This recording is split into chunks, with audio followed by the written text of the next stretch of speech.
Okay, now I think we've got everything working. Hey, good afternoon, ladies and gentlemen, and welcome once again to the Artesia Bulldog Bowl, as we are bringing to you live coverage of this big football game, our state championship football game between the Artesia Bulldogs and the Roswell Coyotes.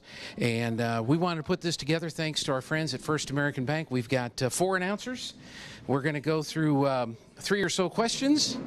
And there's 2 radio stations here and 1 big football game. And let's introduce our crew. From our Roswell Coyote crew, we have Kelly McDonald and Art Sandoval. And from our Artesia crew, we have Joby, Houghtaling, and Robby, Ballew. Gentlemen, thank you so much for being with us today. And let's kind of start out. We kind of went through some questions that I thought would be interesting for these folks to share with us a little bit. So we'll start with... Well, let's start with Artesia on this one, because you guys have probably played in the Bulldog Bowl as well as broadcasting games from here at the Bulldog Bowl. So, Robby, do you want to start with this question here? What's it like playing here at the Bulldog Bowl? Well, there's nothing like playing at the bowl. We talk about it all the time. The perspective of coming into the bowl is like no other atmosphere. As a Bulldog, we always feel like we have home advantage. We just feel that way. We advertise as the world famous Bulldog Bowl, and the reason is we've been in the National Geographic magazine, we've been on ESPN, and winning the most state championships since 1950 in the nation doesn't hurt that either. So just coming in today, most opposing coaches, we talk to them, and they'll tell you that there's at least a 7-point advantage of coming and playing at the bowl, and we felt that as players when you come in, and the coaches will tell you that. I don't know if that's true with Roswell or not, because we play them all the time, but when you play those schools that have never been here, that tends to hold true. As far as home field advantage in the state championship games, this is the 22nd state championship game that'll be played right here at Bulldog Bowl. We're 19-2 when it comes into those state championship games at home. That's a 90% winning average. So, playing here is one thing, but just the overall history of the bowl, I think we got a pretty good advantage at 90% of winning the home games. Joby, did you want to add to that, your thoughts? Ditto. Artesia's Bulldog Bowl is a great place, great venue. I think it's the best in the state and one of the best in the nation. Very good. Now, I don't know about your histories. Did you play sports for Roswell High? Did you ever play in the Bulldog Bowl? What are your recollections? Well, I'm the only one here who hasn't played in the Bulldog Bowl. Well, I haven't either. Okay, so you and I. All right. These other 3 have. I think it's the biggest home field advantage in the state, regardless of sport even. I mean, I can't think of any facility that's nicer in the state, and, is it a 7-point advantage? Possibly. I can get on board with that. I know Coach Lynn has never won here. I know the Roswell Coyotes haven't won here in 23 years. So it's a big hill to climb, but I think the Coyotes will be ready. Art, you played as a Coyote, was it? Yes, sir, I did. I played as a Coyote here. Back in the day when America was America, I played a little bit of quarterback here, and it was a lot of fun. As Kelly mentioned, it's just a great environment to come play in. I mean, just coming in here, just seeing all the people surrounding. Just look at the crowd over here on this other side right there. It's just a great environment, and like Kelly said earlier, I think Coach Lynn is really looking forward to trying to end that streak of 23 years, but I think it's going to be a good one. So now, you didn't tell us about your game specifically, but we only have 15 minutes, so we'll Probably for good reason. That's okay. All right, we're going to just want to thank our sponsor, First American Bank. They're committed to supporting small business in New Mexico. If you need a loan, mobile banking, a treasury management product, they're here to help you succeed as your business resources and is always a trusted partner.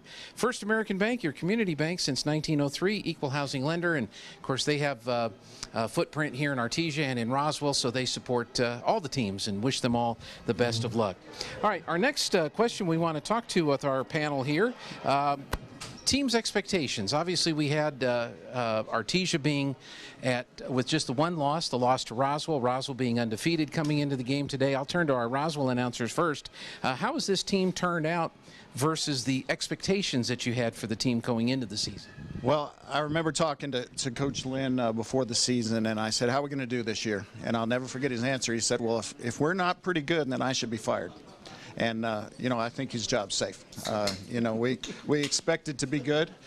Did we expect to be undefeated? Did we expect to not even really be challenged this year? I mean, we haven't, no one's come within 21 points of us this year. So I'll say that we didn't expect that. But we knew we'd be pretty good, and you know, by the time we hit the Los Lunas game, I knew the team was going to be special.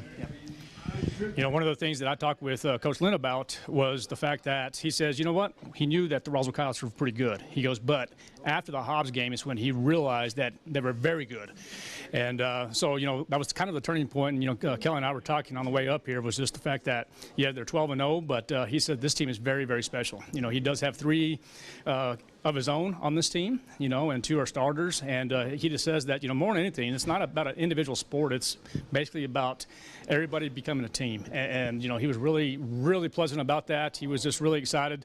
He was very emotional. I'm going to have to tell you that. He was very emotional when we had, you know, the pregame interview, and just excited to be here. That's great. Now let me turn to these guys because having been in Artesia myself for 30 some odd years, I don't want to say exactly how many, but I have a plaque on the wall over here.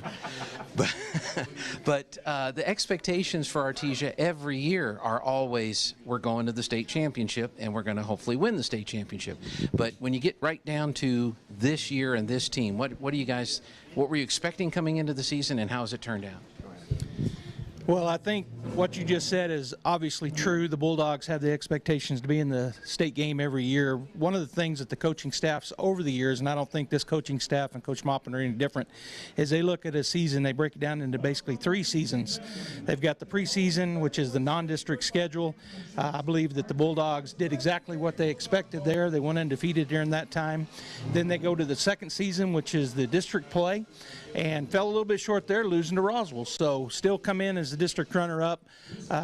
Played well in district, but just had an off game, which was due to Roswell's good game against the Coyotes. And then getting into the playoffs, the 3rd season, you know, they've done exactly what they wanted to do, which is get to this state game, and that has been the expectations of the Bulldogs for a long time, and definitely this year.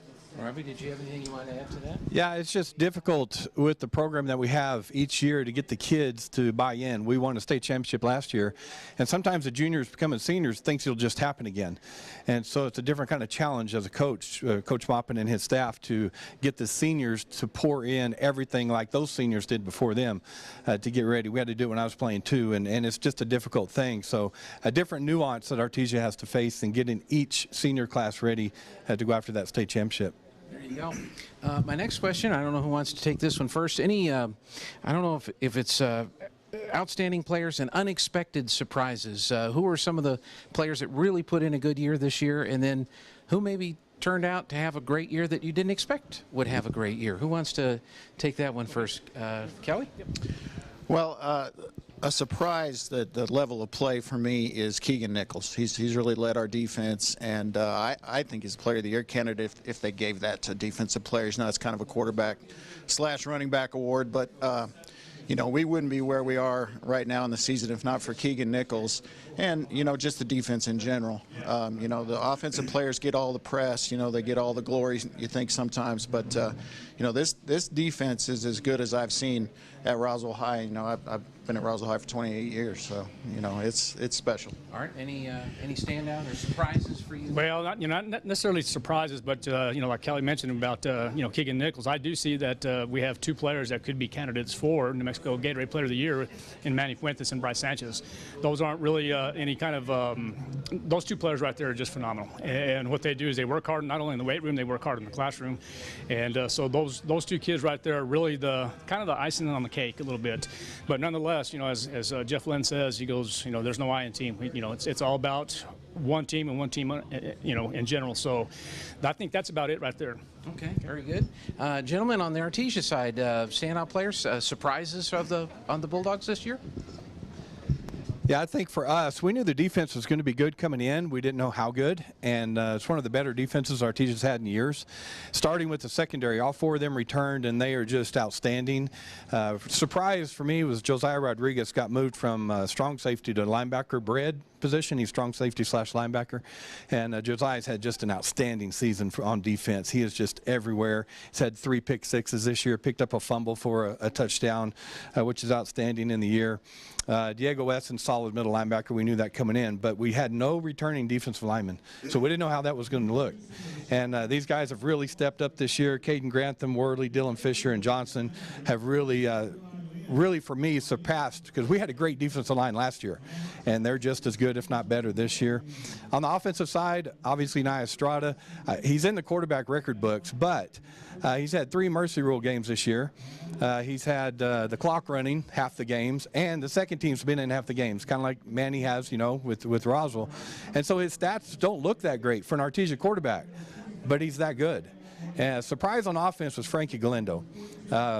Unfortunately, Jesse LaRock, the senior running back, went down early. Frankie stepped in, and Frankie's had 30 touchdowns this year, 25 rushing, 5 catching or receiving, and over 1,400 yards rushing in our offense. So Frankie Galindo really is a surprise, but all that's based on the offensive line. So. There you go. Joby, did you Well, I don't know if necessarily any surprises, but I would say our slots, I know there was a lot of folks around Artesia that were concerned. We lost a player that didn't come back, that moved, and was a really good slot for us last year. But our slots have really stepped it up. And really, and I believe probably Roswell looks at this the same way. It's next man up, and our guys have done that. Very good. This pregame preview is brought to you by First American Bank. They recognize the dedication and commitment as the cornerstone of high school football in New Mexico. They celebrate each of Artesia and Roswell's players' contributions to the success of their teams.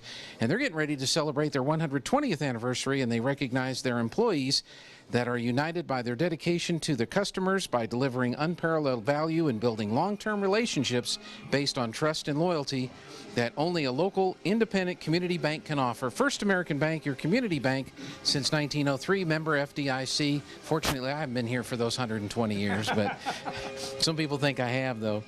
We're having a conversation with our Roswell announcers, Kelly McDonald and Art Sandoval, and our Artesia announcers, Joby Houghtaling and Robby Ballew. And every year you get all excited for these state games and the championships, but are there any players on these teams this year that you think might have a chance to go to college level or even further on than that, Joby? Well, for the Artesia Bulldogs, one that I know has a couple of standing offers is the offensive lineman number 66, Ricky Almendares. He's 6'3", 300 pounds, and he just plays really well. He's got great feet. He moves well.